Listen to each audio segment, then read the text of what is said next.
The SEC drops a bombshell late Thursday. The SEC drops a bombshell late Thursday evening, deciding to go to a 9-game conference schedule in 2026. We'll talk about what that means for the Oklahoma Sooners, as they will now have 3 protected rivals starting next season. And we're going to project 2025 for OU, how many wins, how many losses, and who wins player awards at the end of the season. You don't want to miss this Sooner Intel.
Welcome back to Sooner Intel with myself, Jason Watkins from Hall of Fame College Football. You know, we got Kchris from the Horns Down Pod, Mr. Mason from Sooners 360. Welcome into the show, gentlemen.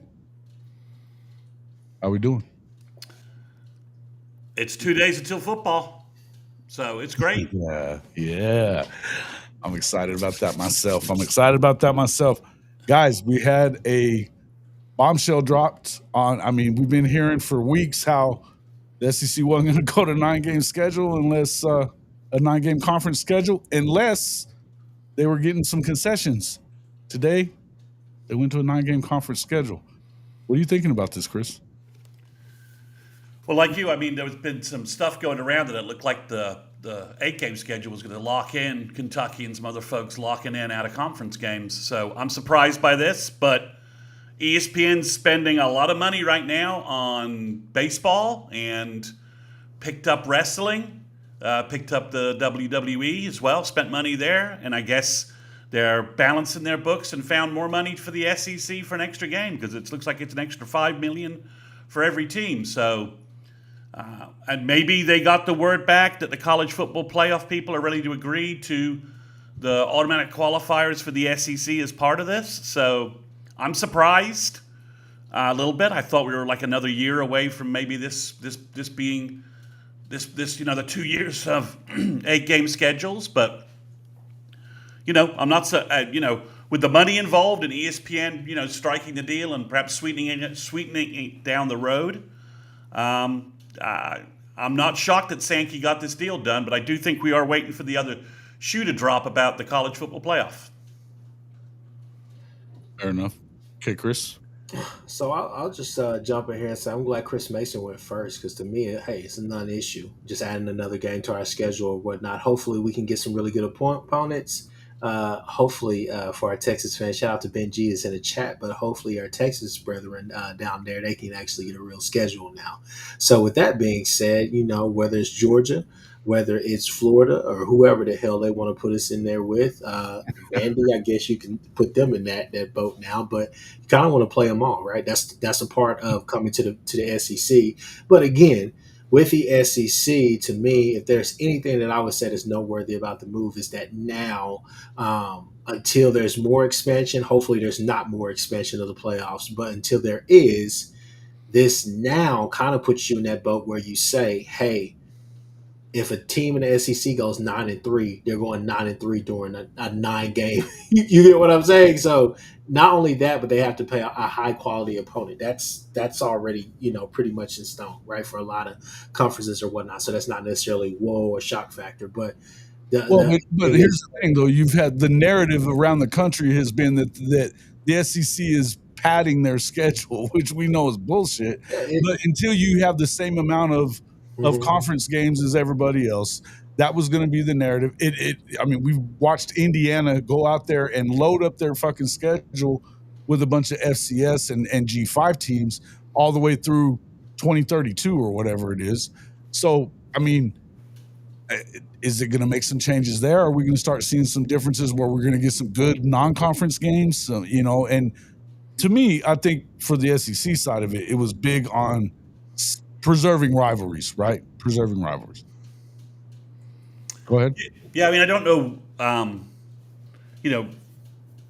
Obviously, the other shoe to drop is what does this do to the college football playoffs organization, and who are OU's 3 permanent opponents going to be? I mean, obviously, everybody would be stupid not to make Texas one of them. Kyle Dupree says Texas, LSU, Arkansas. Never happened.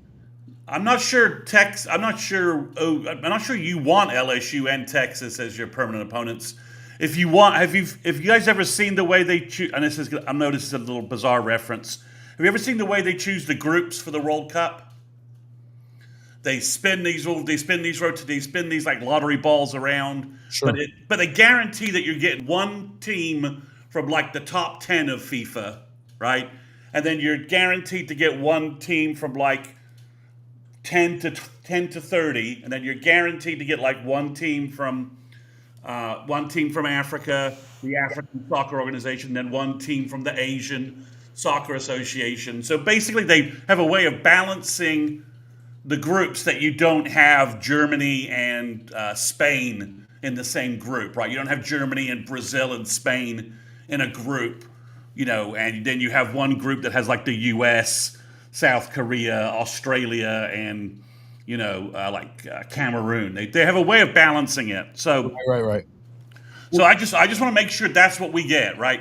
We have a way that they are balancing the schedules. Now they have 9 games. You get 3 permanent opponents, and you've got 6 other games that you can rotate. So everybody gets a balanced schedule.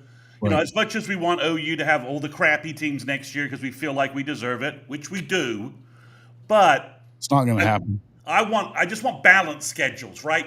Balance the schedules and redo that balance every 4 years, right?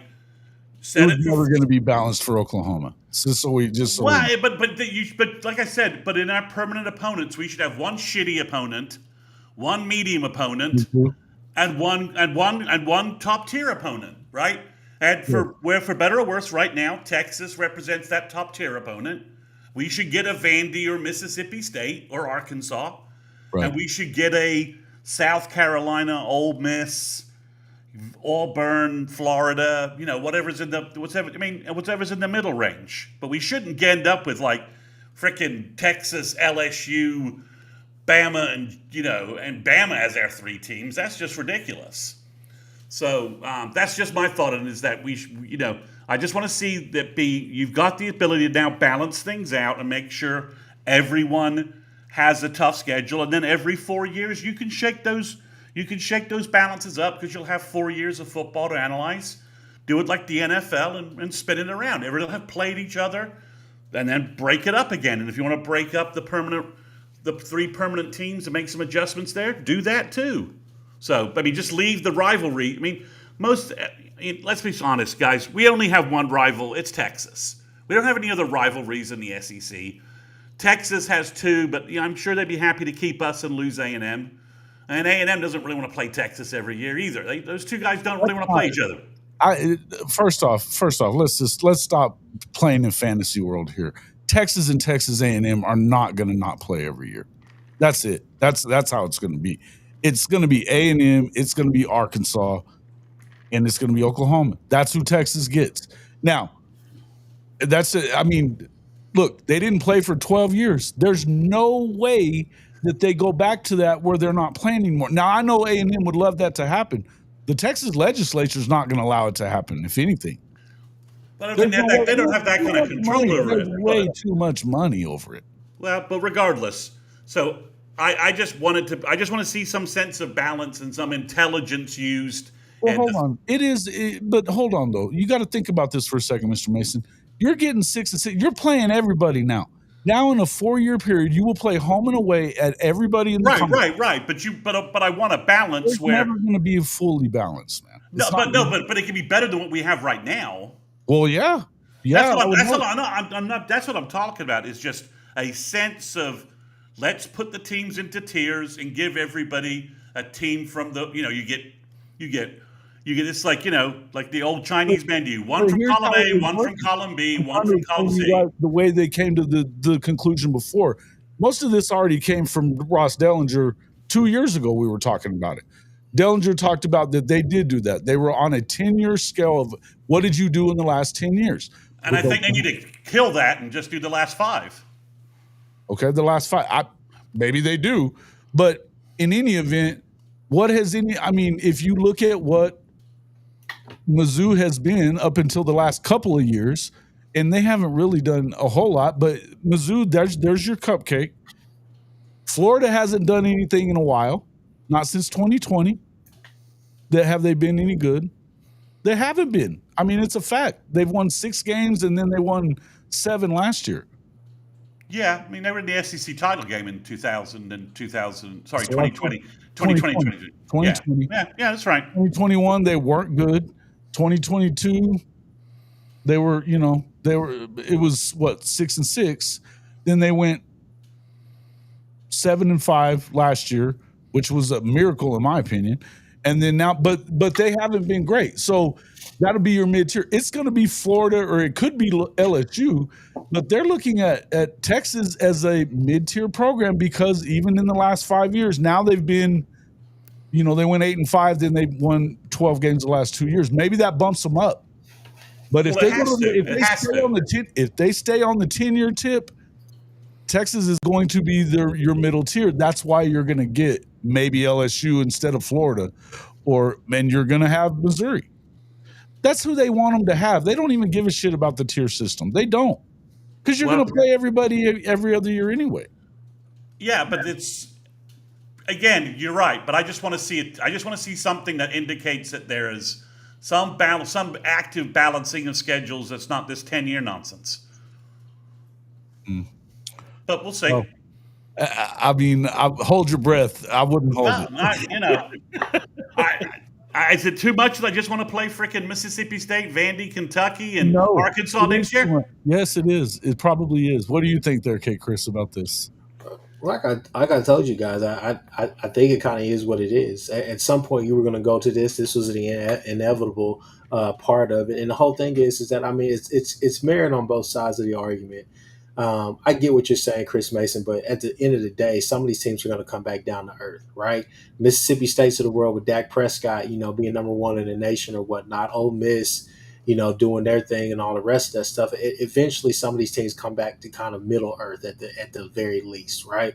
So thing is, you never know year to year how it's really going to play out. Like this year right here, I'm sure that we're going to see a bunch of teams in that top 10 kind of come out, and all 3 of us, I think that we could end up being right about some of these top 10 teams as far as where they finish at in the middle of the season, right? So not everybody, even though NIL is exploding or whatnot, we do realize there's some rules and regulations that are definitely coming, and then everybody else is not necessarily Texas Tech, right? The oil money and this and that. So it's a lot of things that have to go. But to me, one thing I would say also, just to kind of hopefully end this topic so we can move on to some of our better topics, but with this one here, I would literally say I think that ninth game or whatnot should give you at least some comfort, because it helps you be able to schedule another quality opponent on your schedule just in case that high quality opponent out of conference opponent is not necessarily good. Go back to 2018. You guys had me thinking about this. Go back to 2018 when we played UCLA. We thought that would be a pretty good game. We thought that'd be a pretty good team, but Chip They Yeah. basically had an overhaul with Chip Kelly, DTK, or the Kelly kid or whatever his name was. That was the quarterback there as a freshman. Hell, Kyler and all the rest of them. I mean, our team looked overpowered compared to theirs. So for me, I mean, it's just one of those things where you may get a dud sometimes. Especially scheduling out so far with some of these teams because you may schedule an Oregon, and Oregon is starting all freshmen all over the place because they're having to basically reload, rebuild, or whatever they want to call it that year, right? So it's just one of those things you kind of have to look out for. Texas A&M will immediately start exploring a jump to the Big Ten. I don't believe that that's the case, and that's where I promise you the legislature would step in the way of that one. They're not letting them separate again. That's not going to go down. What a weak sauce move that would be on the part of Texas A&M anyway. Not that it wasn't already. At least they were going to the SEC, but now you're going to jump to the Big Ten because you're afraid of Big Brother? Come on, bro. I think Sammy's having a joke there, but yeah, you're right. He probably is. But would it surprise you, though? Because they've been bitching. They're the ones that leaked all the information about Oklahoma and Texas going to the SEC to begin with. They were trying to get it nipped in the bud before, and it backfired on them, but they're going to bitch and complain. They're always going to bitch and complain. They're not going to stop playing. They're not going to stop playing. Yeah.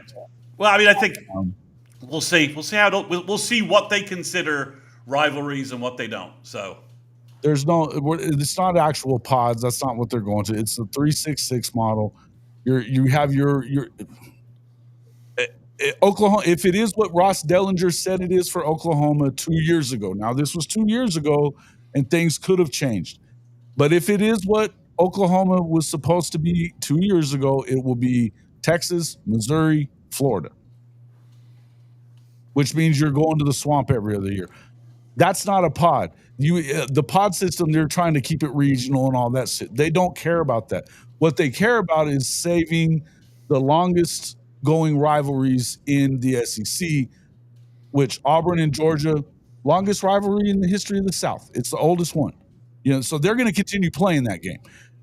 Obviously, Florida has to go ahead and play Tennessee, and then they don't really have Georgia, they're going to continue. LSU was their permanent rivalry.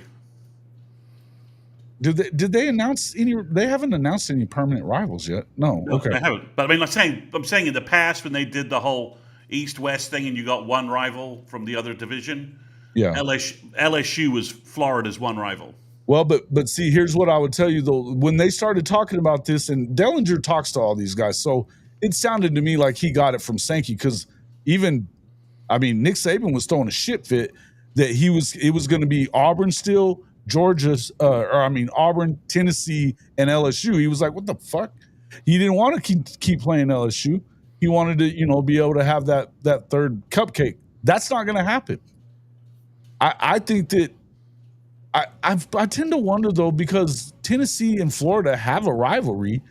And if you're going to continue playing Georgia and you're going to continue playing Tennessee, what about, I guess that's their only two. It'd either be us or LSU, I guess, for Florida. But I don't know. I don't mind it. The swamp sounds fine to me every other year. I think it's a good rivalry. They talk a lot of shit. I wouldn't mind if it was Tennessee. But I feel like it's probably going to be one of those. We're not going to know that for a while. In the end, December is what they're leaking. They'll leak it. They're going to announce it in December, so it'll leak a couple of weeks before that, probably. For sure. Soften the ground. My main thing is I want the Big Ten, and I'm talking to you, Penn State, right now. Shut the fuck up now. You don't have to continue talking about this 9 games versus your cupcakes. You guys are playing 2 teams all year that are worth the shit. That's it. So now you don't, and I think that they probably did cave a little bit, but you know why? Because the one thing that you cannot have is for everybody in the country to sit here and be able to say that you're gaming the system. It doesn't look good for ESPN. It doesn't look good for the SEC. So you need to go ahead and do it. And now you get to play. I was pro 9 games no matter what, but I think it's hilarious when you've got Indiana and Nebraska doing what they're doing that they would say anything, and USC out there dodging freaking Notre Dame and shit, 100-year rivalry and stuff, and they're getting away from it. No, I don't want to hear another thing. The SEC is the toughest conference in the country. They play the toughest schedule in the country. Get ready, because now they're going to get their playoff teams, and you're not going to be able to say shit. Any adds to that? Nope, I'm ready to do some predicting. Yeah. Prediction time. Yeah, man. I'm excited about it myself. We've been working pretty hard on some of this stuff, and obviously, let's see. We'll take a look at, what was the first one? Yeah, let's predict our. Hold on a minute. I'm missing something here. All right. Let's talk. Okay, Chris, take over for a second. What do you want to talk about? Let me give me a second to start fix something.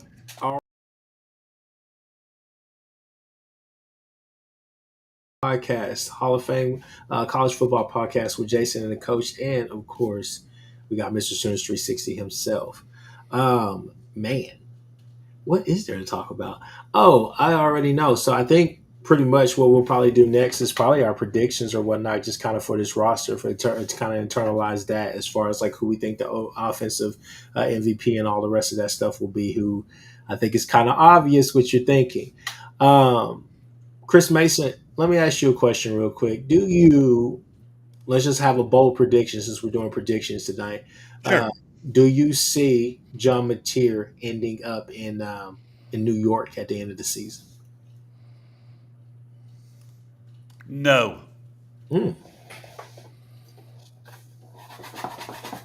Why is that? Because I think Jaden Ott is going to split the OU vote.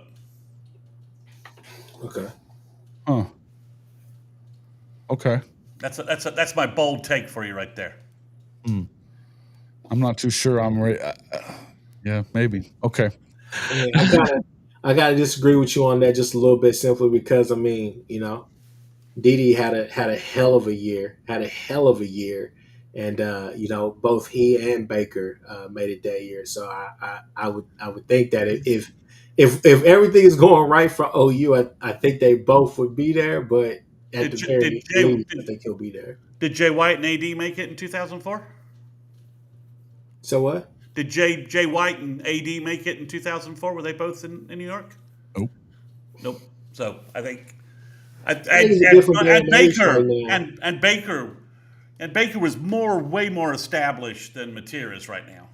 Yep. Coming in for 2016. We will see. The hype is there. I'm going with that's my bold take. Ott would have to rush for he'd have to put up some pretty ridiculous numbers, which I'm not saying that he can't, but he would have to put up some pretty ridiculous numbers, because I think it's going to be a very tight race. This is a year where I could really see it coming down to being really, kind of what it's always been, which is just a popularity award. These last couple of years, I think we have named like the clear-cut best player in the nation, but I think this is one of those years where it's more of a diva award than it is anything else. Okay.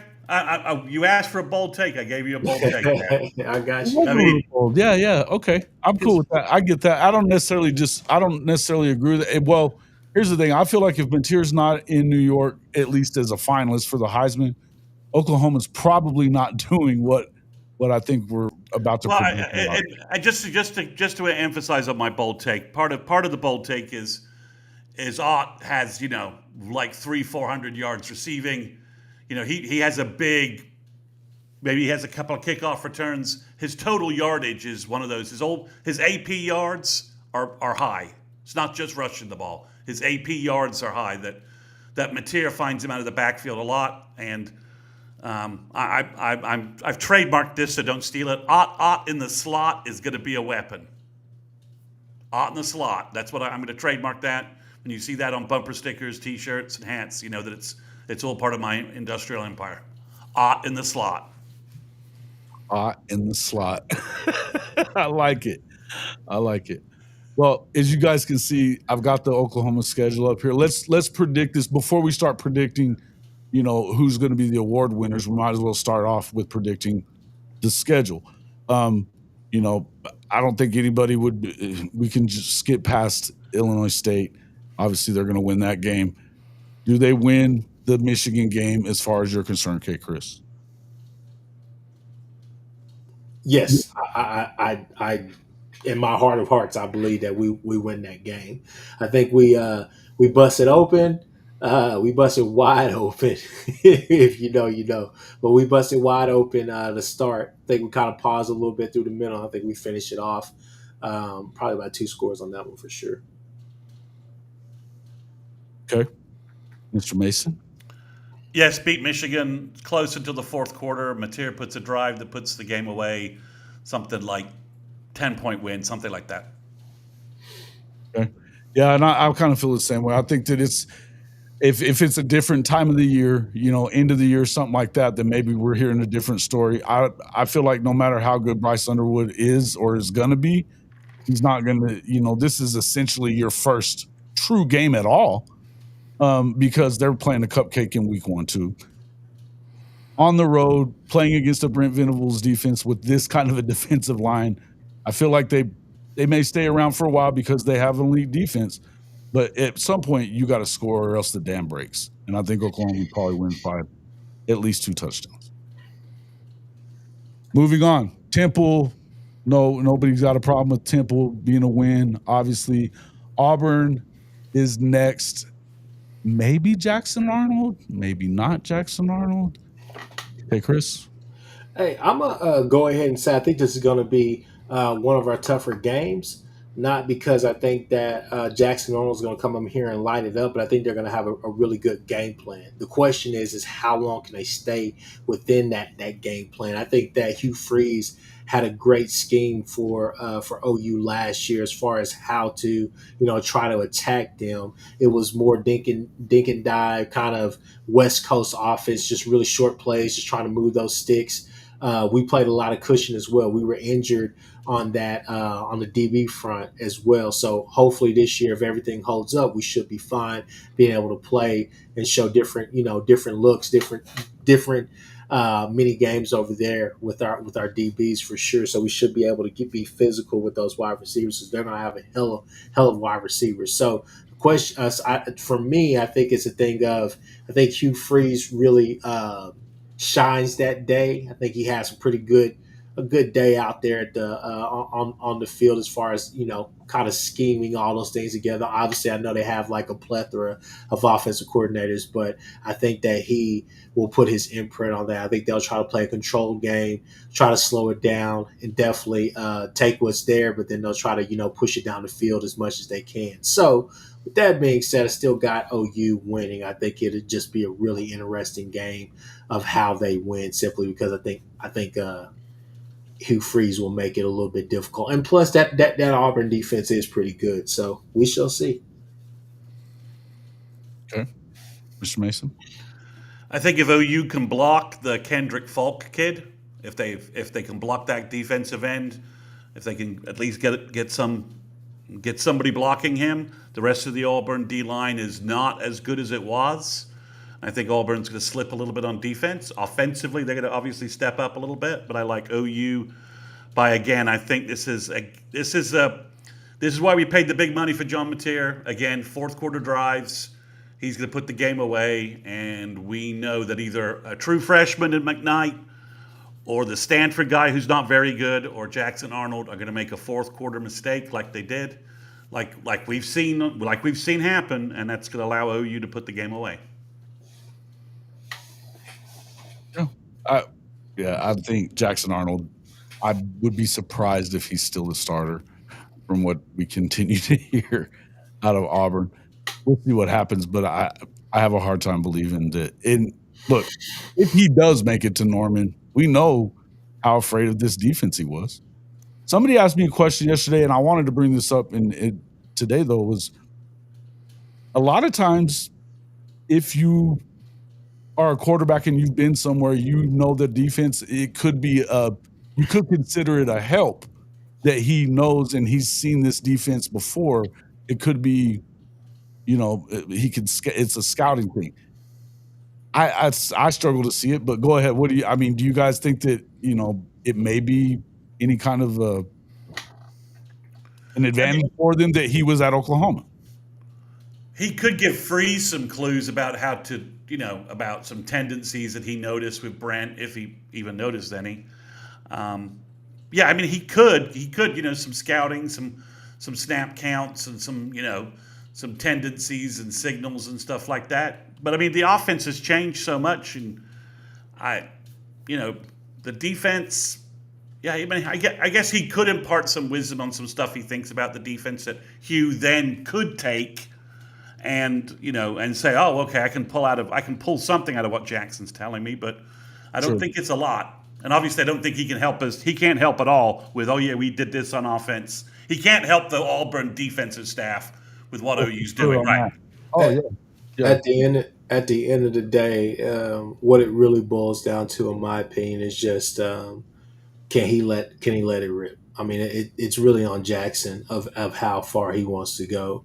Can he get back? I mean, can he get back to that gunslinger that we saw down there in the Arizona game? Right. Obviously, that game didn't go our way, but you saw at times you kind of saw him grow up during that game. As far as just like, hey, next play is the next play. Got to keep, stay positive. Got to keep it going. So the kid has an arm. The kid can throw. The kid can do all the things. But the problem has always been just right here between his ears. So he has to get up out of his own way, and he has to actually let it rip. Because there probably will be times where Cam Coleman and guys like that are winning their one on ones, but he's going to have to be able to step up and find those guys, right? It's not going to be necessarily a thing of him being able to use his legs an awful lot. I'm sure there's going to be spots in different games that he's going to have to be accounted for. So the like I said, just to end this one, Jackson has to show that he has progressed as a quarterback, meaning that he's not a one read and go guy, and two, that he will actually let it rip, because teams are only going to not load the box, not play tight coverage if you're not afraid to air it out. So I mean, it's really on him. I mean, you can Well, kind and of you're right, because they got Kevin Singleton, they got Cam Coleman, they got weapons. If he stops being a scared little guy, that it could be a problem. Now, do I see him doing that? I'm not really, because we haven't seen it yet, and we've seen that he's struggling. I think that Dave Aranda's probably going to do the same thing to him in week 1 on Friday night. He could lose his job by Saturday morning. I don't know that. I would almost rather he did show up, but it feels. I the longer we go on hearing the things that we continue to hear, the less I think we're going to see him under center than hey we man, are now. next Friday, hopefully you guys got it already tuned in. Next Friday we get a taste to see exactly what's going to go on there. That's the beautiful part of this early part of the season. It's not everybody's going to be able to hide and just run vanilla stuff. Like, you got to actually go out there day one and get it. So yeah, Yeah, I what's agree the with next that. game? Yeah, next game you got your first open week. Then you got Kent State, which is basically back-to-back buys. They won one game last year. They didn't even fire their coach until like February. There was some weird stuff going on there that I think he had some credit problems or something, and they fired him. But they were bad. It's going to be bad. Now, the week after that, obviously, here you go, Dallas, October 11th. They're coming off of a week in the swamp, where Oklahoma's coming off of Kent State. What say you, Kchris? Hey, look, I'm gonna go ahead and let it hang, man. I think that we get Texas this year. I think it's. I mean, enough said.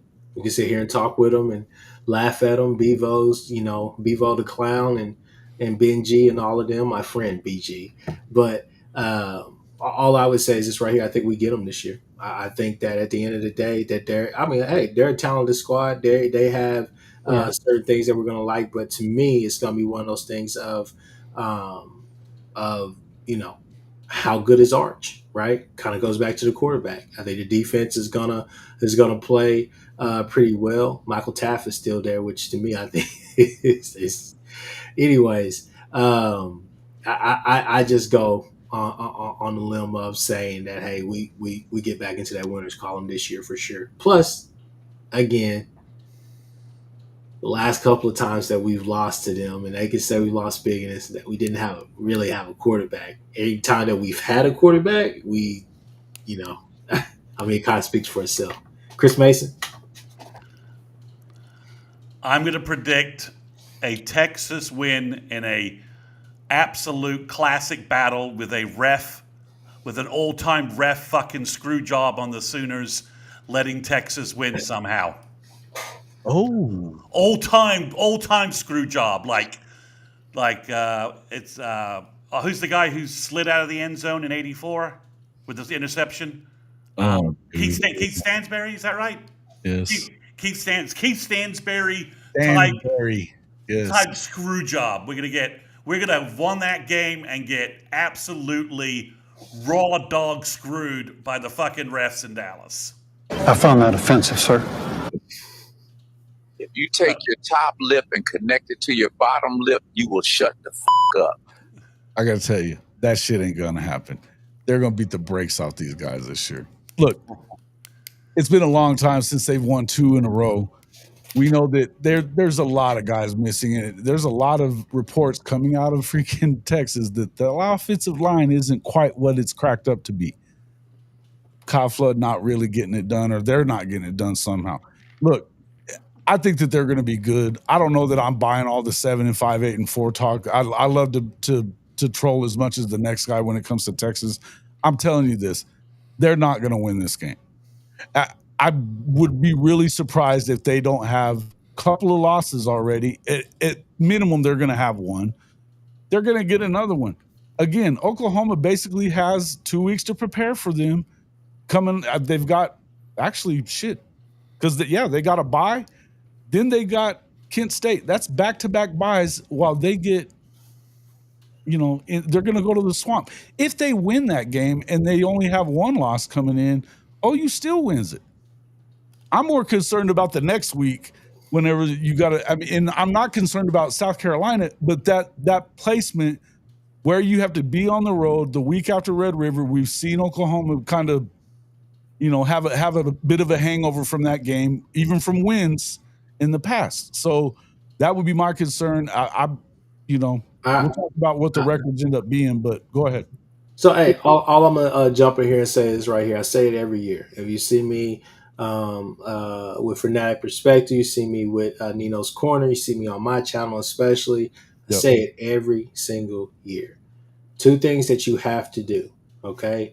You have to, 1, make Sark go past the last play on his of his script, right? Get him out of that script.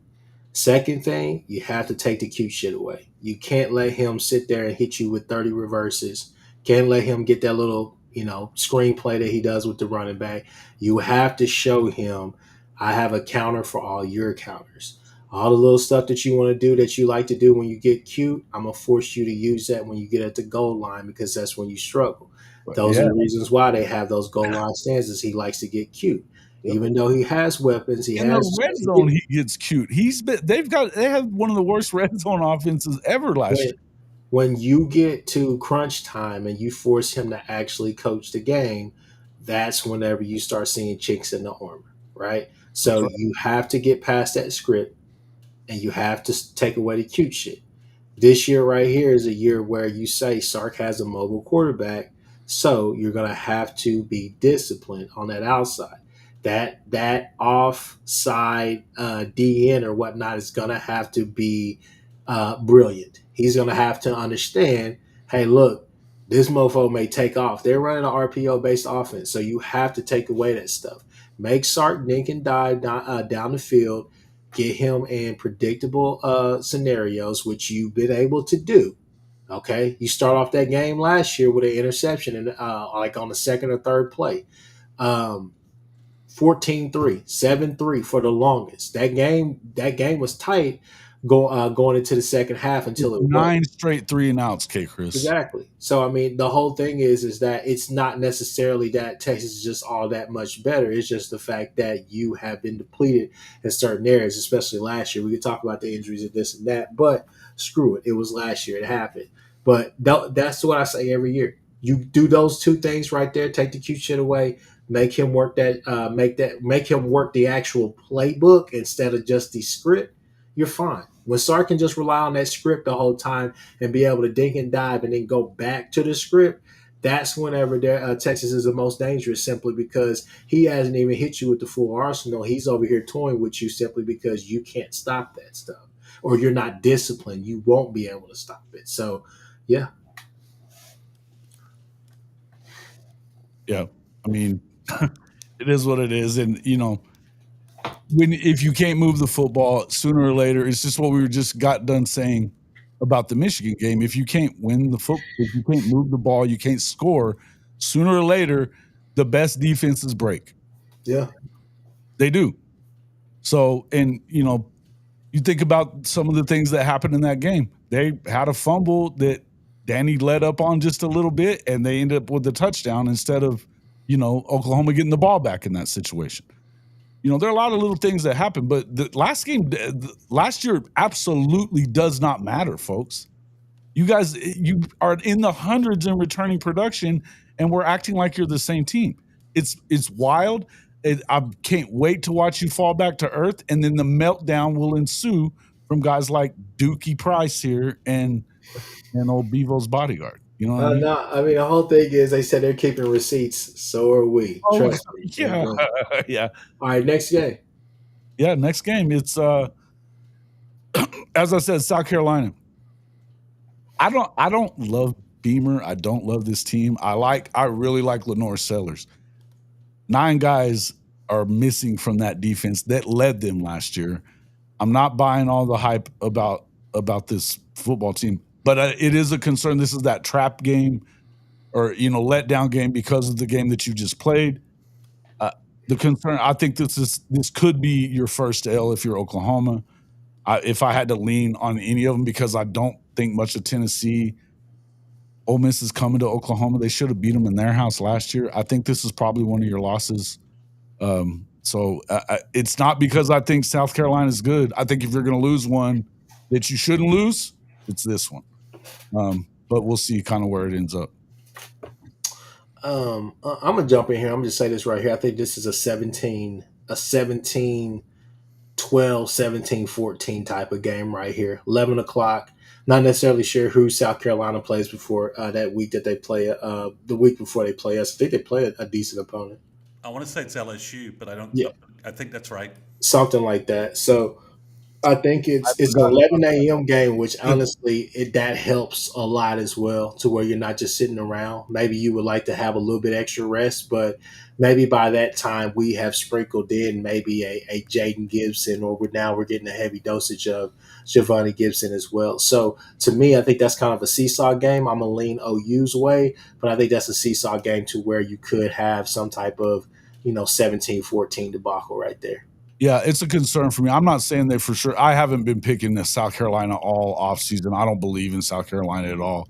I think the chances are, though, until I see them get to 10 wins, I'm not going to pick 10 wins. So this is where I feel like you could have a drop-off here, particularly being undefeated up until that point. Yeah. I think it's just I think it's ripe for that situation. I still think they may win it, but I need to see them do it. It's a road game. This could be a UFC type of day. I mean, a UCF type of day. It could be, and you're on the road too.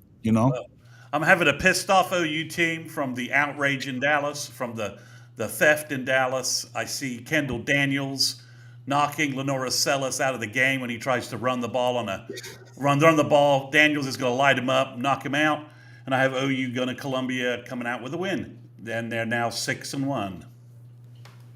Okay.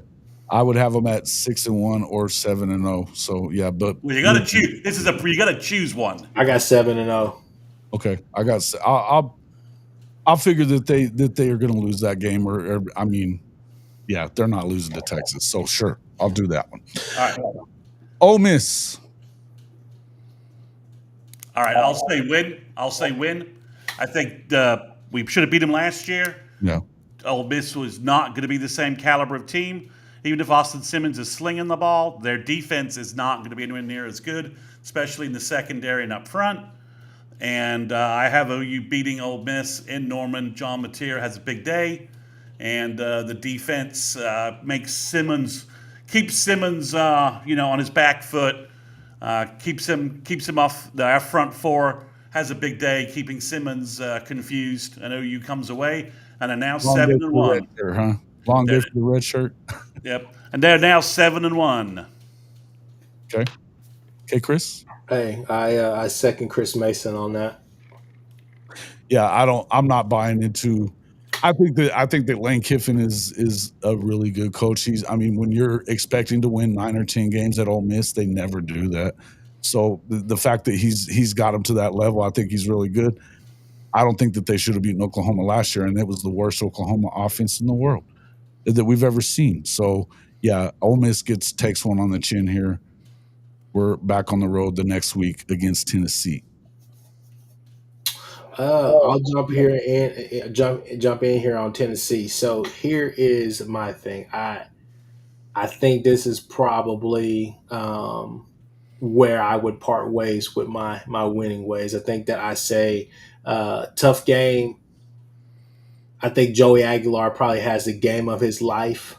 That game, I don't think that I don't think he puts up like monster numbers, but I think he has the game of his life against OU as far as just being consistent the entire game. I think it's one of those things where we come out there, and I think defensively this may be where we kind of have maybe just a little bit of a letdown, just probably being too stubborn at 3-man front, right? I think we can get the job done, we can get home, but it's a game where I'm just like, okay, is that do we run out there with the same style of defense that we ran last time, right? Because we kind of went to that kind of like damn near a 3-4 look last year almost in that game. That was what was successful against it. I was surprised not everybody else ran that. I mean, Arkansas ran it to perfection almost the very next week when they upset them. So Yeah.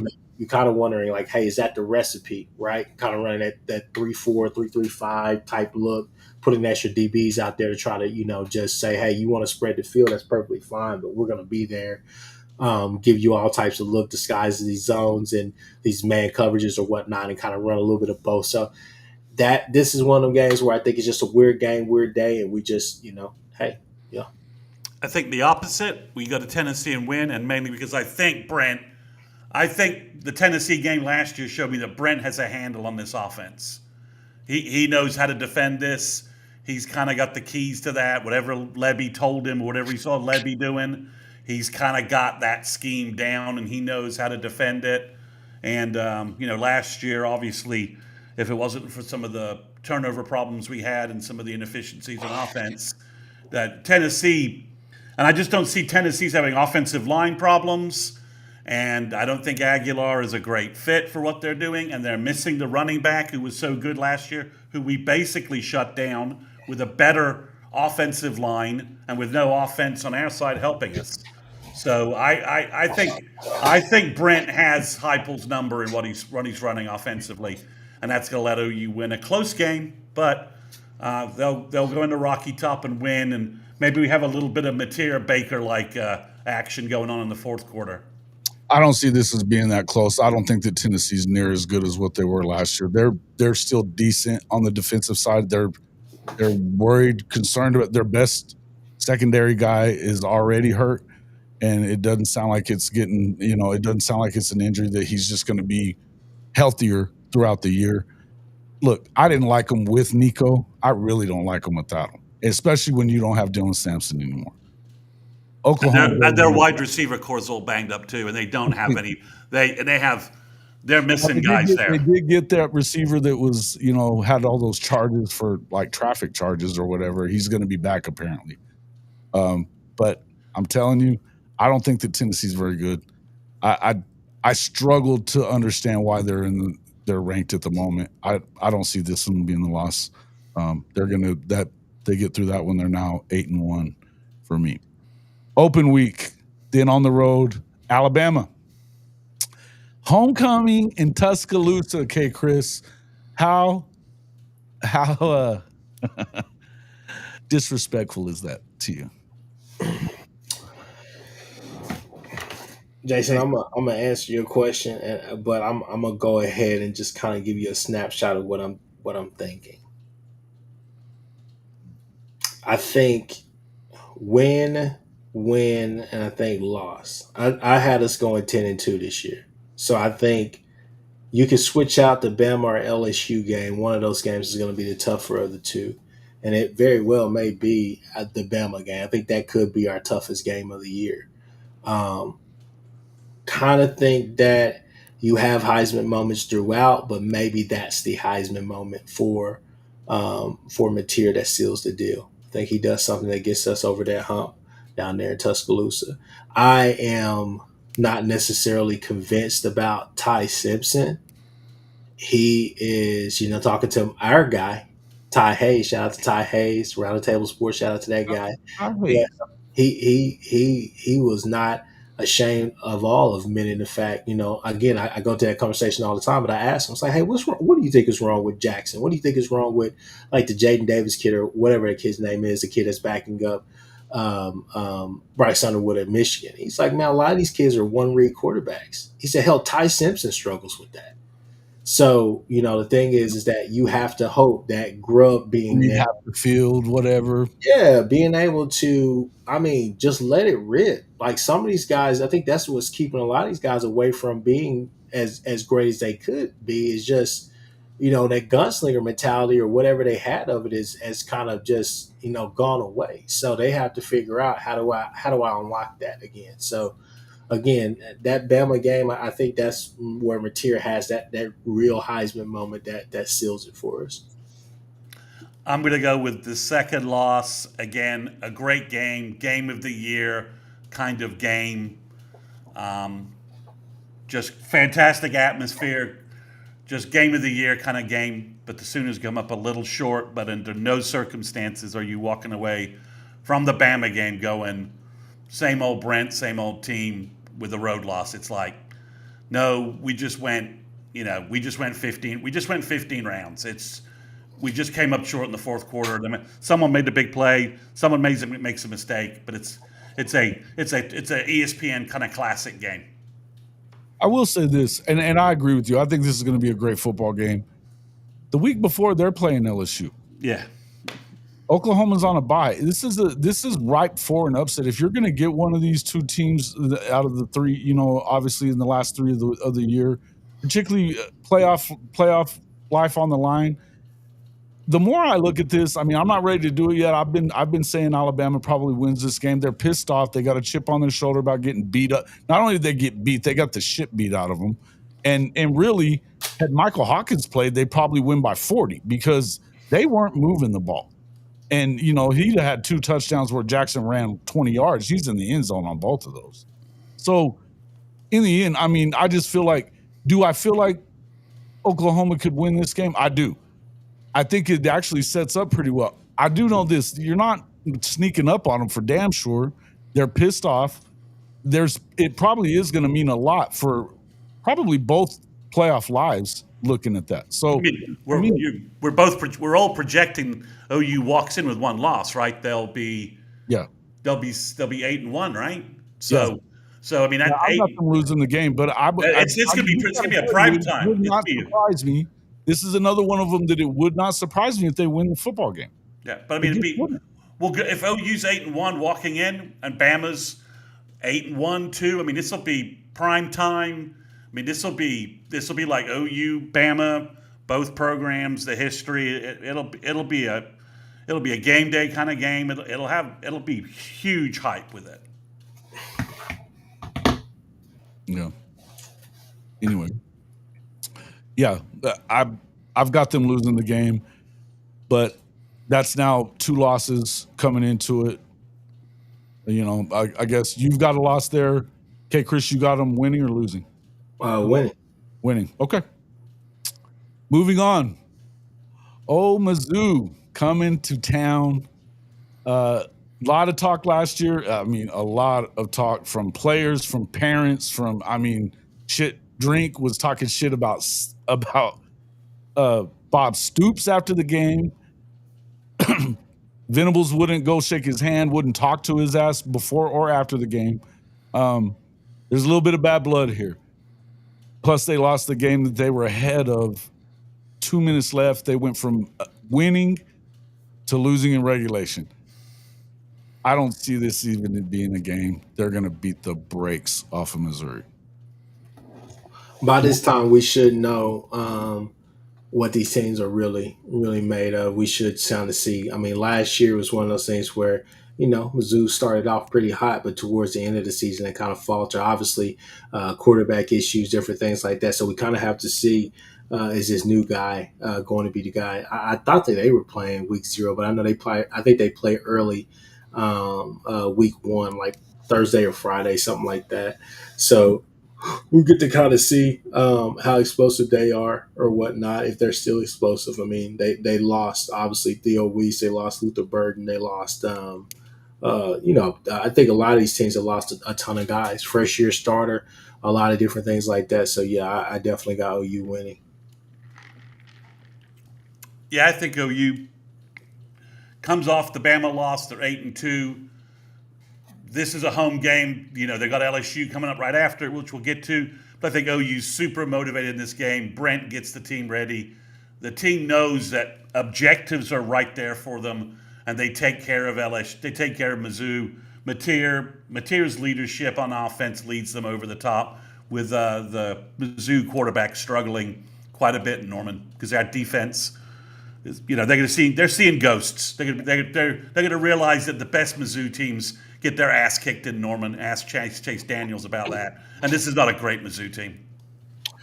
Yeah, you kind of. I mean, they haven't even picked a quarterback yet, and they went and they went and pilfered away the backup from Penn State before the damn playoffs started, and they already don't like his ass enough. I mean, he hadn't even played a game yet, and they got a cupcake schedule. I think they're in trouble in more ways than one. It may be out of control by the time that game rolls around. I think they week have a 2 crappy schedule. Yeah, quick week 2 lean. Go Jayhawks. Oh yes, they got the squawk chicken hawk game there, huh? That's right. It's good stuff. Okay, well, that puts us into the last game. LSU.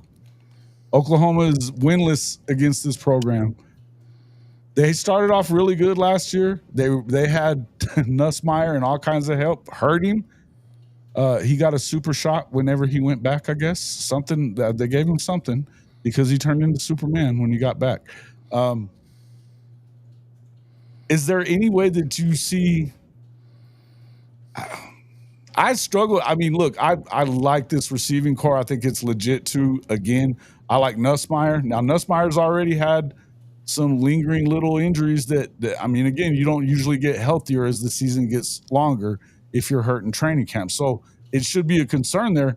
I think my biggest concern, if I'm an LSU fan, which I'm not, number one, does BK figure out how to get them up for games, before, and not have them screw it up? Are they even in Hank said earlier that if they have a chance at the playoff, they'll blow it. I can see that. I can see that happening. I don't know that they'll have a chance at that point. They could play spoiler. That could be tough for Oklahoma. And listen, I need to see them win. Honestly, I feel like this is another one they could win. I think that Oklahoma can beat every team on the schedule. I feel like they're going to win. They're going to lose 3 games. This is be number 3 for me because they already beat Mizzou in my mind. I feel like that until I see them win 10, I'm going to say 9-3. And so it's got to be LSU here. And even though it's at home, I just feel like you've probably held serve at home up until this point, but I feel like they could probably lose this one. And maybe it's just a mental thing.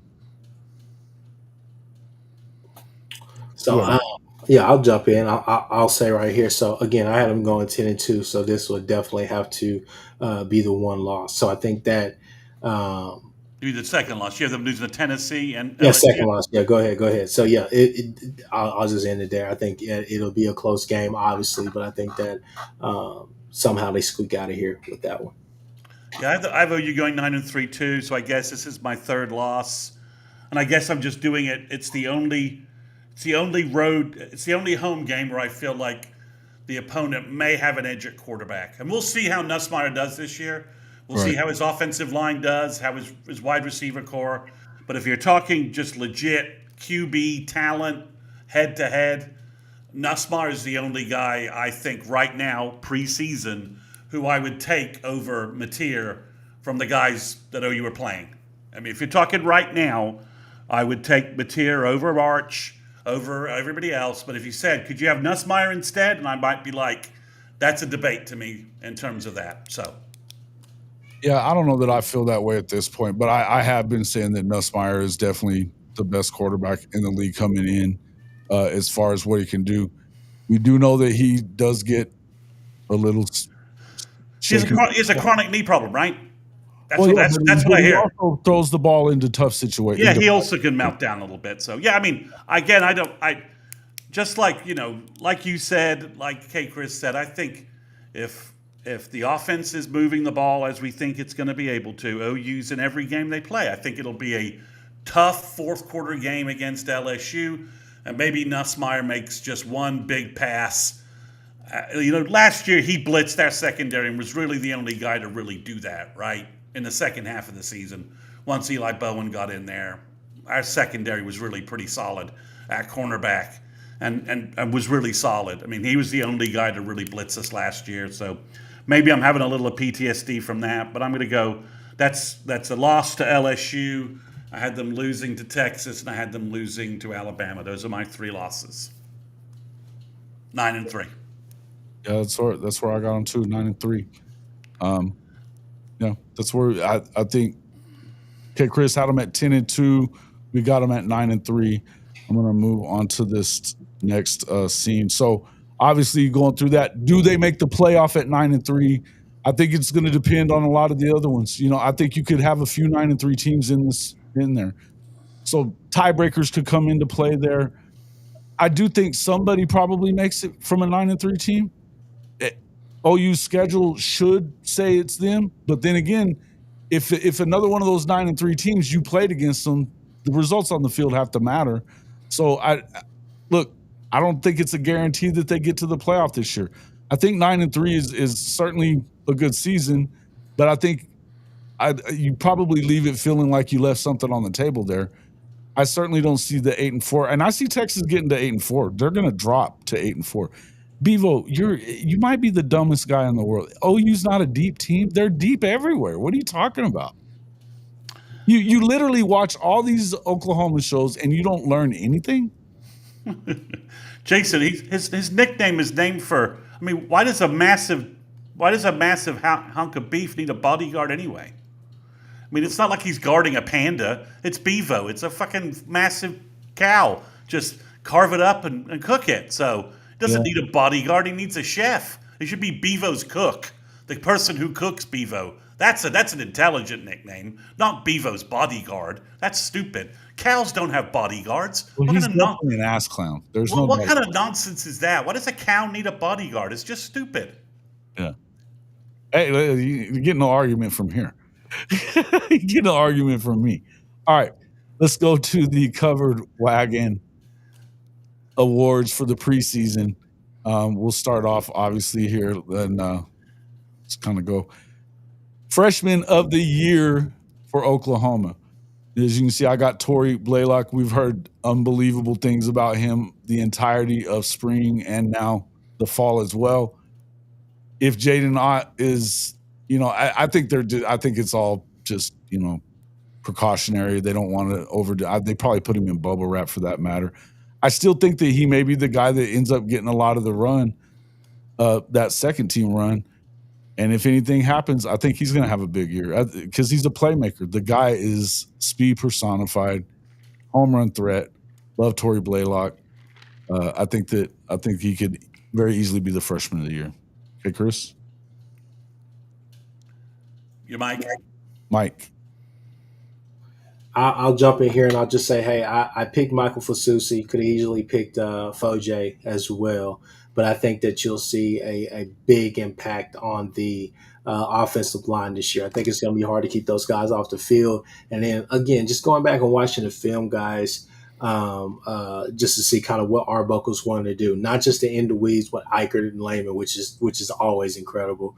But just going back and watch some of those games real life, and you see some of the things that he wants to do, he wants to be able to do with that offensive line, especially in the run game. I think that getting bigger, faster, and just more athletic, more agile linemen on the field, I think that's going to present opportunities for him to be able to do some of those things. I think that this could be a year where you see Arbuckle play a lot of straight up and not necessarily have some of the more gimmicky stuff. Especially with, I'm still not the biggest fan of like the GT counter, but at the same time, if it's effective, it's effective. But he sets it up with that zone running scheme so well with how he's trying to do the stuff. But then again, you have to put in play that the RPO is there as well with material with his legs. So with that being said, yeah, I got Michael Fasusi. I think we see an impact on the offensive line this year from a true freshman. Well, I'm going with the obvious stock, the super stock number 3 of the freshman. I'm going Elijah Thomas. You hear Emmett Jones talking about him, the beginning of the week, and just he can make big plays. He can take small throws to the house. I just think his yards per catch and big play quotient for a freshman are sky high. Yeah, if I'm being honest, I would have if one of you would have had Blaylock, I would have had Elijah Thomas. I think that he's been. I mean, they're saying that they could put his ass on defense if they wanted to. You know what I mean? I've even heard that. This guy is a stud. For all the stuff that we hear out of Austin about how great Ryan is down there. I mean, he had one 100-yard game. So I think that you could easily see this kid eclipse anything that their boy did down there. And I think he's going to be a stud, man. I like him. I like him there too. I like Fasusi as well. A little concerned after him, the heat exhaustion that, maybe not, but we'll see. We'll see on that.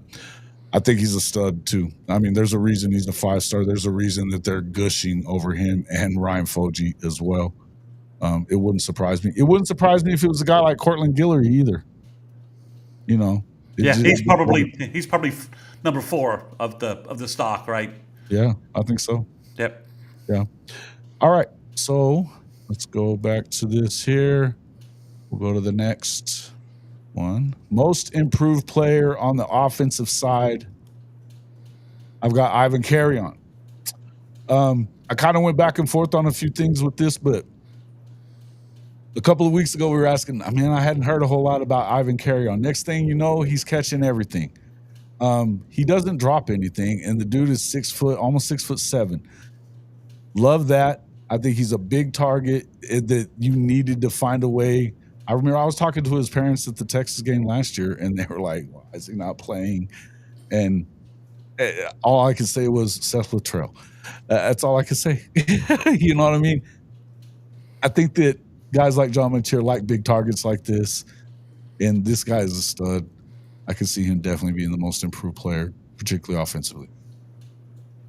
Hey, Chris has got Zion. Go ahead.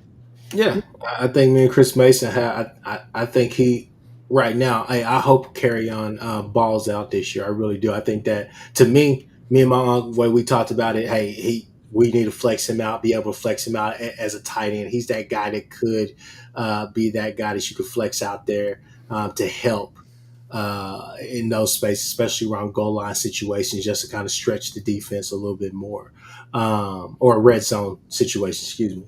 But that being said, I think Zion Kearney, man. I think Zion Kearney had a little bit of a coming out party. I think that at least a little bit of the script was influenced by a guy like Arbuckle last year. And I don't want to bring up that game, but the Navy game. But you saw Zion Kearney. Zion Kearney has shown promise. So I think this year right here, just hearing everything coming out of camp and all the rest of that stuff, he's a guy that I think that if the confidence is right, like they said, I think that the world could be his. I think that he could have a really big year and just be really consistent. He's that guy right now that I say, hey, just be what BV is looking for, which is just a guy that's consistent every game, like Keontez Lewis, guys like that. I think that he will find his way on the field, and I think that he will show why he was so highly touted coming out of high school. Yeah, I mean, I agree. Obviously, I agree with Kchris on this. And the other point I would have is I think Satania and Burks are kind of established as 1-2 at wide receiver. And I think Kearney is your big flanker to kind of go with them. And I think, while Giovanni's waiting to get ready and Lewis is a little banged up, I think Kearney's that big wide out that complements the other two, and that's why he gets a lot of play. Plus, apparently, he was out with the concussion protocol, and then just kind of finally cleared the waiting room for that, and just hit the field and was dominating again the other night. So I'll go with that's why I'm going with Zion Kearney. I just think physically he represents a different body type and skill set from Satania and Burks, who I think are going to be 1-2 in receptions and yards this year. Okay. All right. Hey, thanks, Coach Carl. Thanks for coming in, my man. Good to see you. Let's see. All right. So moving along. Most improved player on the defensive side. Look, I've been waiting for this guy to get on the field. I can't wait. It's going to be great. I think that Danny Okoye is going to be a problem for everybody. I love both you guys' picks as well, but Danny Okoye is just, he may be the best athlete on the field. There's other guys that you could probably argue about that with, but this dude is the real deal. His motor is on high all the time. He hits with violence, and he is stupid fast. Love it. I think he's going to be great. I think it's going to be a great year for him. So I'll jump in here and I'll say I picked Kendall Daniels simply because first off, coming off of what he did last year, I think this year could be a major jump for him. I think just being around this defense, being around this staff, I think is pretty infectious. What I'll say about Kendall Daniels is this right here is that I think coming out of high school, a lot of us saw him as a box safety, right? Let's just be real. I don't think we saw him really as a true safety or a true linebacker. He did both at OSU. Maybe he wasn't great at being a linebacker, a pure linebacker, switching, but there was a lot of things that went into that as far as what Nardo was trying to do down there at OSU from the get-go. I know Jason and over his head, man. Chris Mason, before we even really, started doing podcasts with you, I know Jason and I had both scratched our head a whole bunch on why would OSU switch to the 3-3-5, knowing some of the certain inabilities that they're going to have. So first year was decent, and the last year you were just like, I don't have any idea. And so it was hard playing because there's a lot of different things in that 3-3-5 that had to be accounted for. So you put an athlete like Kendall Daniels in a position where he has to think more. Now switching him to linebacker, you have to keep him on the field because he's one of your better athletes, one of your better players, if not your best player on the team, outside of like Otto or whatever his name was, the running back last year or whatnot. But essentially, Kendall Daniels, I think this year he's with a staff that understands him and that will force feed him enough to put him in certain scenarios where he could be a tweener as far as being a guy that can be a cover guy, but also a guy that can get there closer to the ball and be able to tag, be able to rush, quarterback, be able to help with the run game. I think he's a guy that, again, love McCullough. I thought McCullough, my hope was that he would be able to play the cheetah, but it just really didn't happen here, right? He was better being closer to the line of scrimmage. But this is a guy here that will not get caught on those wheel routes and things like that. He's a guy that can actually cover, recognize the play, figure it out, react quickly, get there. So Kendall Daniels is my pick as most improved player. Well, I'm going to go with David Stone, kind of the easy pick there, maybe the easiest one, the 5-star who's after the nonsense this spring has dedicated himself, has been a great Sooner, looks poised for a huge year. Gabe and Teddy say he's making the most disruptive plays in the backfield and practices they're at. I think, with Jaden Jackson probably requiring double teams and just pushing the pocket, you're going to see Stoney in the backfield, sacks, tackles for loss, and he's going to have a big year. Yeah, I was saying that I was telling Kyle in there that I had Kobe McKenzie in this position as well. I also thought about David Stone for that one also. So I think honestly you could have went any of these, and I love Kendall Daniels. And yeah, look, the people that talk about that he quit on Okie Light and all that kind of stuff, so did everybody. So did the entire coaching staff. It's like Gundy. Yeah, Give me a freaking break. again, the entirety of the coaching staff. Gundy quit on him 5 years ago, but that, you can't blame it all on these kids and stuff whenever nobody was doing anything well. I didn't really see him. It looked to me like he was out of place, didn't really know what he was doing, and so he probably did loaf it a little bit. He's not. You don't get to loaf on this defense. You talked about that a bunch. What's the same thing you've been saying about Marvin Jones Jr.? He's had a motor problem that a lot of places people have said you can't have that here if you want to play. Many issues with, you can make the point, daggers at Chavis and Hall that you want about various things, but you cannot say that their kids don't play hard. If they don't play hard, they don't play. Right. And I think Daniels alone, the color upgrade, maybe will make him an All-American just by that. Dumping that horrible orange and going with sooner crimson. Last year doesn't matter to this year. Just the color upgrade alone will probably make him an All-American. I think so too, man. I mean, when you live in Stillwater. Location change and the color upgrade, that's got to be worth like All-American status. Oh, it is what it is. It is what it is. All right. Moving on to the next one. And it's 9:23 and Texas still sucks. Game of the year. I've just had to switch it because you guys I would have. We stole your answers. Is that what you're saying? Yeah, I saw your answers first. I had Alabama. I think that is the game of the year type of game for sure. But I also think that, LSU believes they can beat Oklahoma, so they're going to come in, and I think if Oklahoma gets a win there, it's probably going to be a hell of a game, right? If we're halfway right, and both of these teams are fighting for a playoff spot, that could also be a Heisman. That could be a Heisman deciding game. We'll see, and we were talking about that with Heisman Trophy stuff. I was actually talking to Jake Crane right before the show. We did one earlier. He's got Mateer winning it. We talked about this the other day. If you're going to win that, Boganowski was talking about it. You're going to have to beat the Heisman contender in South Carolina, and you'll probably have to beat Nussmeier as well in this last game if you're going to win that thing. Along with Arch Manning, the favorite for the. I know, they're already going to have done that. So, we'll see about. I think he may be a finalist either way. But I think the Heisman is very much. It may come down to this game, without a doubt. Hey, Chris. I picked Texas simply because I just wanted to spite Bevo's bodyguard. I just wanted him to come in here and talk about the Super Bowl stuff or whatnot. You know how Texas fans talk about. I think this is a game right here where you kind of quote unquote let your nuts hang and you go ahead and get it out of the way.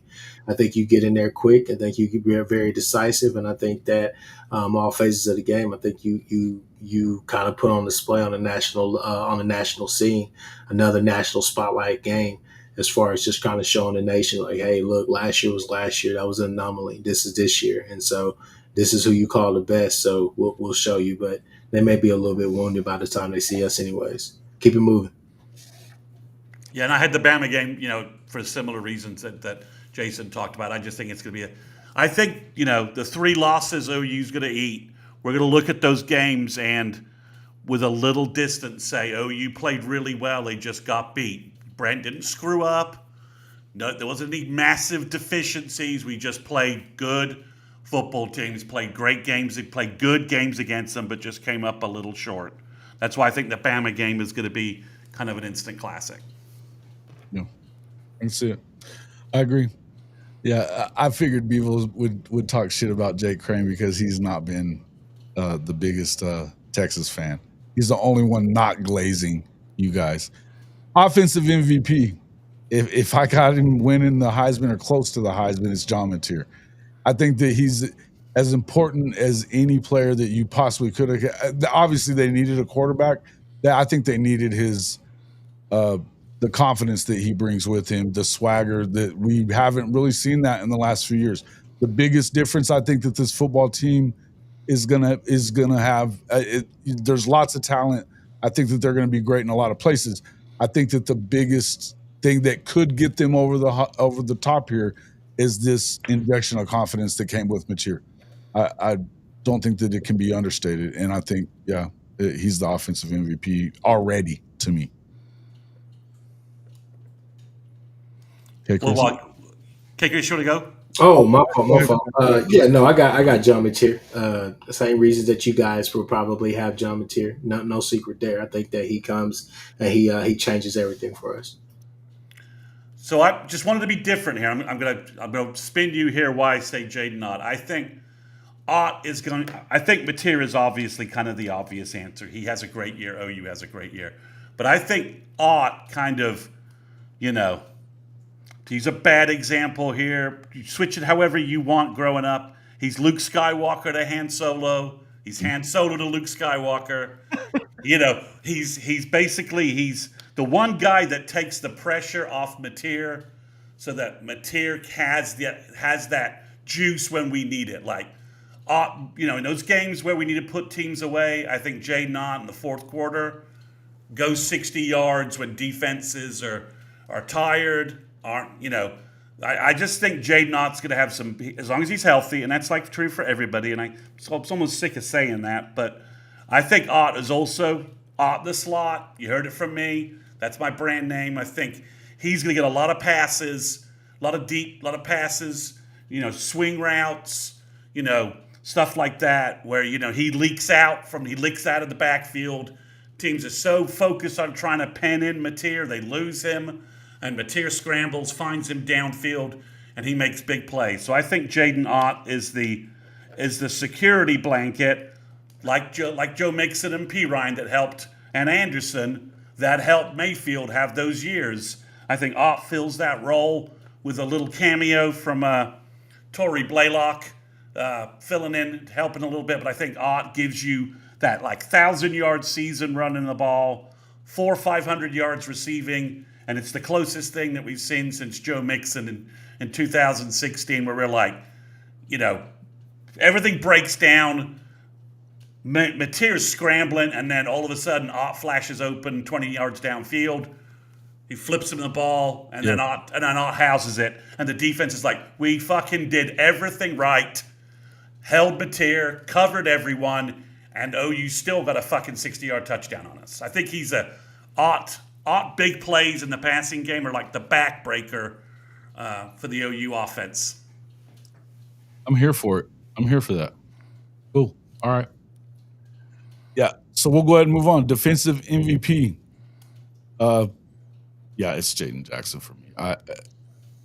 He spent some time out during the spring and summer even, and he comes back in and is just as dominant, or more so. The dude is elite in every sense of the word. He's a monster. He has the skill level. His pad level is in the right spot at all times. If you can move this guy, and nobody really can, good luck. I think he's an All-American this year. Give me Jaden Jackson. I'm going David Stone simply because I think he's going to be a true disruptor this year. I think that not only is he going to be disruptive, but I think he's going to combine what you got from Jaden Jackson and Grayson Halton last year. I think that he's going to be able to be in the backfield a lot, getting sacks. I think he's going to get a lot of TFLs as well, straight up off the running back. But his first step has always been crazy, and his teammates are going to feed off of that, especially on the defensive line. So you're going to have to scheme for a lot of people, but I can see people obviously trying to run mini games and different things like that towards our Mason Thomas, and then obviously trying to, basically saying, hey, everybody else on that defensive line is going to have to beat us. But I'm interested to see kind of where he's at in the rotation, whether he's a starter or whether he is a backup or whatnot, just to kind of see what that pair looks like. 2023, I think we had like Bothroyd and Kelly, and I think that we had like Coe and Lacey,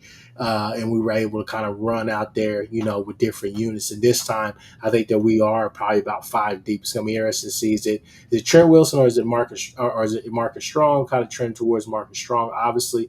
But Trent Wilson and obviously Nigel Smith, they're still there as well on the inside. But I think it's going to be interesting to see who playing well too. Yeah, I think it's going to be interesting to see who David Stone plays with as far as who's his natural pair. Obviously, I think it'd be Jaden Jackson because they have a lot of chemistry. But he has a quick first step. Guy gets home. Guy he can play finesse. He can play physical. So I think this is a year that he really makes a statement. I'm going to go with Kobe McKenzie because I think your 2 picks are going to make offensive lines life's a living hell, and Kobe is going to clean up. I also like the leadership he's been providing. He's at a great camp. He's in the best physical shape he's ever been in. If you look at him, he's not top heavy any longer. He is just leaned up and 235 pounds of he's in phenomenal shape, and he's had a great camp. So, and I don't know, Brent, middle linebackers, they're just MVPs in the team, right? I mean, that's just sort of the way it goes. If your Mike is playing at an elite level, and it could be because of the defense, right? Like Lance Mitchell behind that line, Teddy and Rocky behind, the 01 lines and the 02 defensive lines. Those guys all look great. Sugoi English is saying Kobe is apparently the best in pass coverage, the best in space that he has of his career. Yeah. And I was with. He seemed to have when he was talking about Sammy O, and Sammy O talked about it too. Yeah, it's good competition, but that's what he was talking about. I think it makes us both better no matter what. But he seemed very relaxed about that job. And it's everybody saying the Kobe thing. I'm hearing that from everybody that he looks unbelievable. So I'm going to go with you can't go wrong with a defensive MVP being a Mike linebacker for Brent's system. You just can't. Okay. All right. Moving on. Who makes the SEC championship game? At one point, I think we all had the same. I've got Georgia and Bama in it. Same. I think Alabama they still have a ton of talent. They've got a quarterback that can throw. I don't know what I think of Ty Simpson so much, but I think that he's, according to everything that we're hearing out of Tuscaloosa, he has taken the job and with force. It wasn't like a thing where they just gave it to him because he's a senior. I don't think that's what it is. It sounds to me like he's been the best player over the last couple of weeks. I don't know that it's really about him. I think you just have to be a caretaker of the ball with what they have. And they've got really good receivers, but they have a great offensive line. I think their defense is legit. The D-line is really good. Their secondary is pretty good. I think that they're probably the best team in the SEC again. And, Kalen DeBoer has lost, in year 2s, he's never lost more than, 2 games. I trust Alabama. I've got the same matchup, but I'm going to go with what I've heard, that the Georgia offensive line looks better and their wide receiver room looks better, that they've upgraded in the 2 weakest areas they had. I don't know about Gunnar Stockton, but there's lots of other quarterback questions in the SEC. Georgia's got good running backs. The Frazier kid could step it up, so I have them playing Alabama. I have Georgia beating Texas, and that's why they are in Atlanta to play Alabama again. I just wanted to be different, so I just said Georgia LSU. So nothing to really run there. Well, if they beat OU, then if they go 10-2, there's a chance. It really comes down to, do you put 3 losses on Texas in the regular season with their weaker SEC schedule, right? How does that happen? because LSU wouldn't have a tiebreaker over Texas necessarily. I'm not sure how you would break the tie if Texas drops the Georgia and OU games. How you break the tie with Georgia? I don't know, but I have a feeling we're going to know what the tiebreakers are before long. I do, because I think it's going to be a collision at some point. But hey, Chris, I think I like your answer, and Nussmeier versus Georgia that'll be a good SEC title game. Yeah, I think it would be too. Except it ain't. Alabama wins it all. They beat Georgia. They always beat Georgia. Come on. I mean, we're gonna pick Georgia to win the SEC when they don't ever beat Alabama. Well, it has to happen sometime, right? So no, it doesn't. No, it doesn't. The last time they beat them at home was in 2003. No, it doesn't. So I don't know. Go ahead. Give me your reason. Well, it said the game's at the Mercedes Stadium. That's the one place Georgia can beat Alabama, right? That's the one win that Kirby's got over them. Yeah, so it's back there. So they that's how they get the win. So okay. Yeah. I mean, I'm presuming I'm taking a big leap. Yeah. Georgia's fixed their wide receiver and O-line problems. Everybody's saying they have, and I'm in Atlanta, so that's all I hear. Right. That they fixed them. I'm like, okay, well, OU doesn't play them, so all right, so why not? I did stop at a Georgia practice while I was out there on that side of town, or on that side of the world, and yeah, they looked good. They look good. They're loaded. I mean, Kirby was working their asses off. He's cussing them up and down. I mean, on that bullhorn constantly. That dude works his ass off on the field. He does. It was I don't know that I thought Gunner looked pretty good. Seeing him in person, I don't know that I think he's great. I certainly don't see him as, a top 2 or 3 quarterback in the conference right now. Yeah, but I didn't think Stetson Bennett was all that good either, and he won 2 titles. So. But listen, my thing is I don't, until I see them run the football better, because I haven't seen them really run it that well in a while. No, you're right. They've been down the last 2 years. If they can run the ball, they've got good backs. Nathan Frazier is a really good back if he's healthy. Right. And like I said, that's kind of where I'm going with that. So can I get a ranking 1 to 10 on the how big a player move is it for Mateer to bring OU Beats headphones to OU practice for every player via the Sooner Schooner? How big a boss move is that? From 1 to 10, I think it's a Spinal Tap 11. Yeah, listen, it was that's a I'm good and I fucking know it move, isn't it? It's a baller move on his part. It's a total leadership thing. He didn't to not using the Sooner Schooner. That's like, hey man, that's pretty. That's pretty.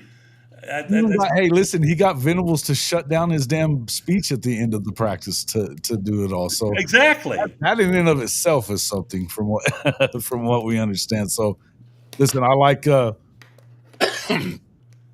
love it. It's like I said. I think that what he's brought to this team. I went back and watched that interview that he did with Kendall Dolby. Yeah. On his pod, and every time I hear him talk, I come away even a little bit more impressed. He's not a selfish dude at all. It's not a me thing or anything like that. He's working with these guys. The fact that we know that he's working as hard as he is on it, just with Michael Hawkins, to try to help him along in this offense and get him where he is. And everything we hear about Michael Hawkins is that, bro, he is ready if his number calls. I told you at the practice that my buddy saw, and he said that Mateer is like in Hawk's hip pocket, right? They are like attached at the hip.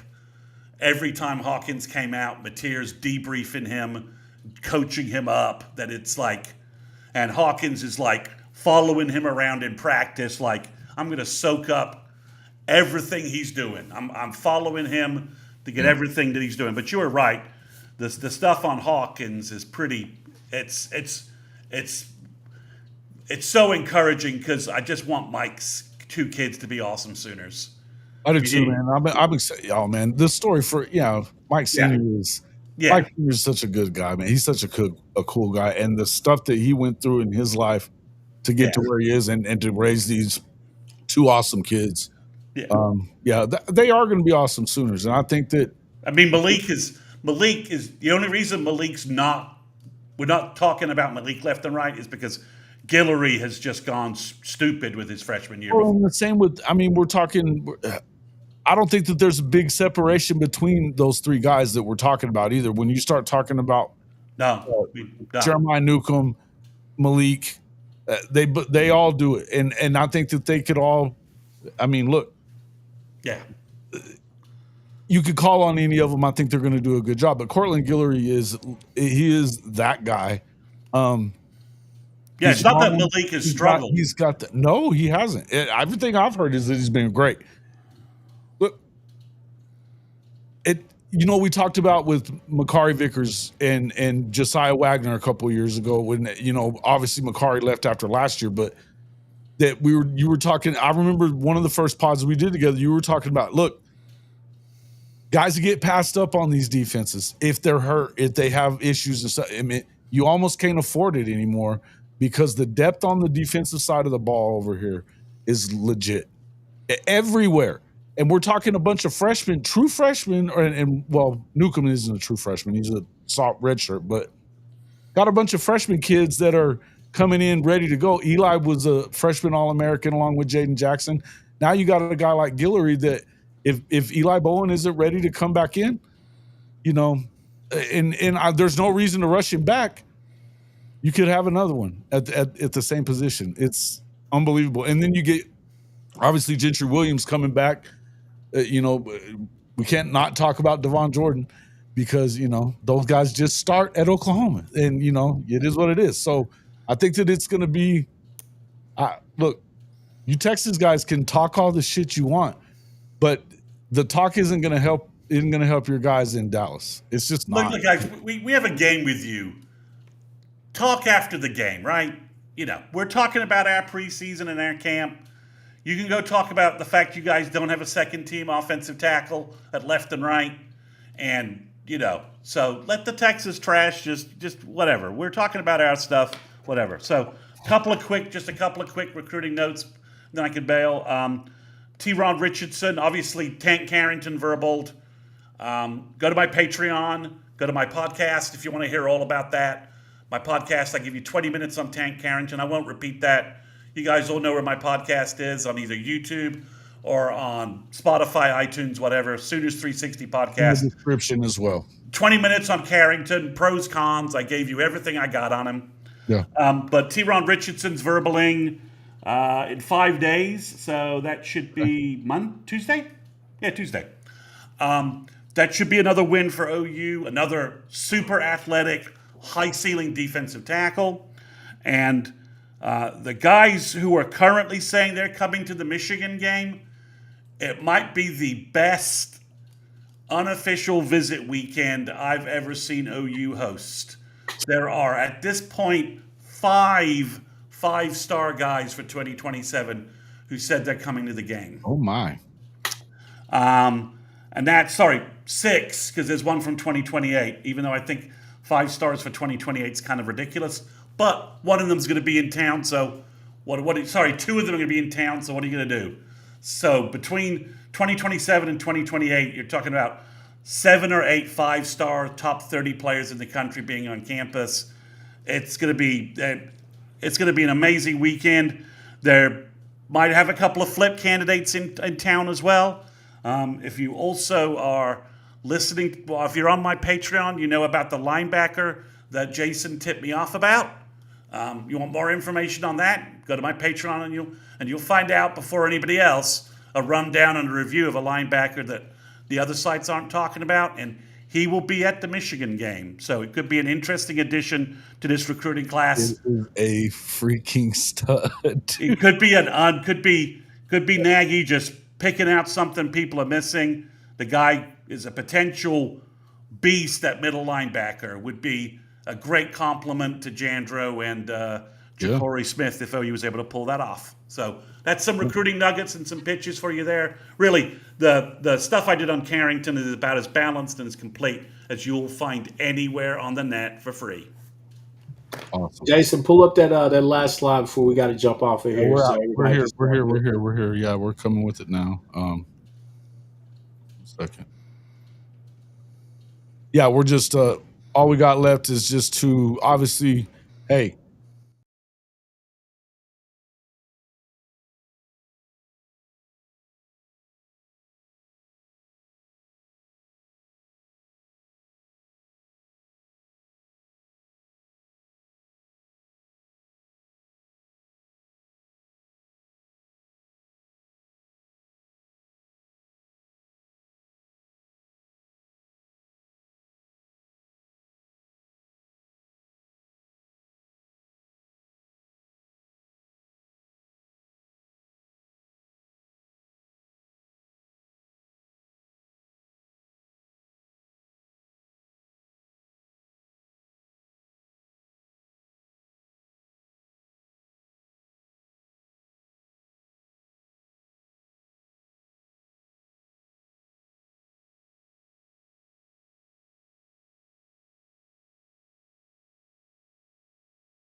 It was just kind of hard right there to play a tough game and don't get it done.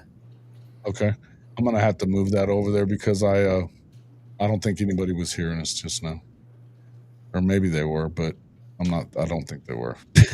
So, All right. give me 1 second here. Go ahead though, but you can go ahead and pick. It's Iowa State, Kansas State. Yeah, I picked K State. Like I said, I like Avery Johnson. I like Kleiman. I think they get it done. I think this is the second year of his progression. I think that they will be able to get a couple more stops than an Iowa State will. I think that it'd be the battle of the 3-3-5, right? And then we will see what's going on. So 3-3-5 tight. See who's winning, who's doing what they need to do, and then we'll go from there. I think Iowa is a little closer to Ireland, so I'm going to pick Iowa State. I like that. I like that. Okay. I've got K State in this one. I mean, you could go either way, and I think that Iowa State's got a legit, obviously a legit defense, and I like their quarterback as well. This is a good game. You really can't really pick wrong because they go back and forth all the time. But I'm going to go ahead and pick K State for now. Yeah. I think the rest of the games are kind of a wash. Obviously, I think we all picked UNLV to win that game against Idaho State.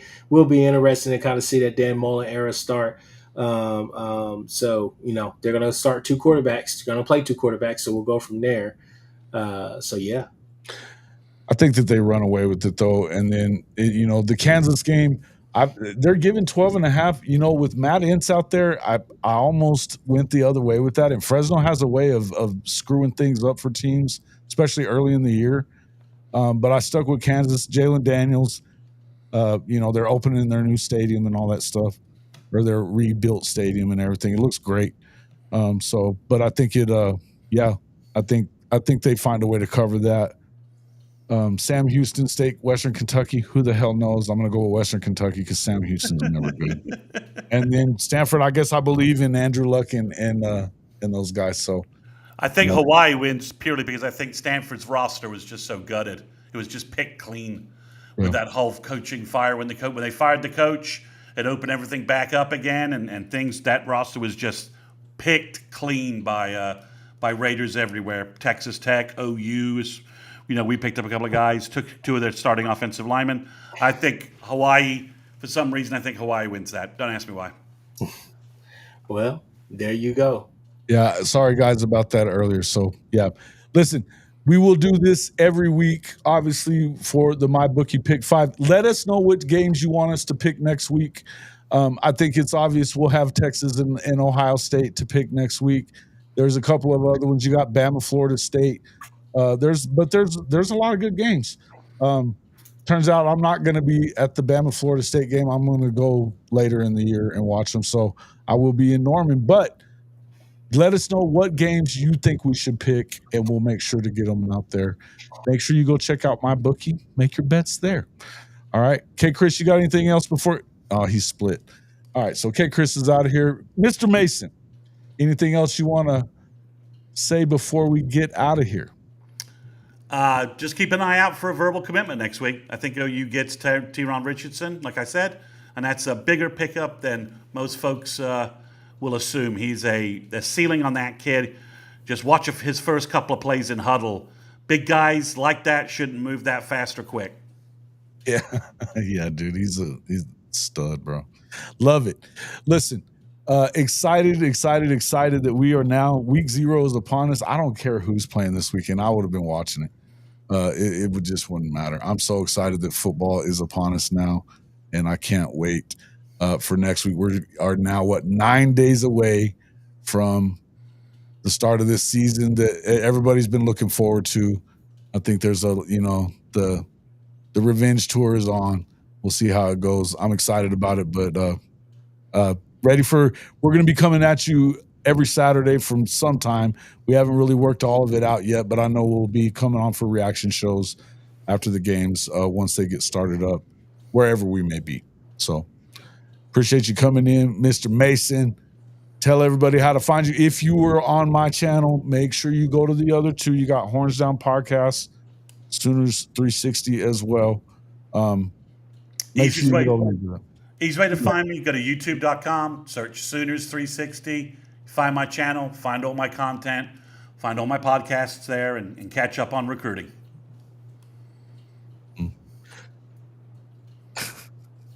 All right. Appreciate you, man. All right. We will talk to you. We'll see you all on the next one.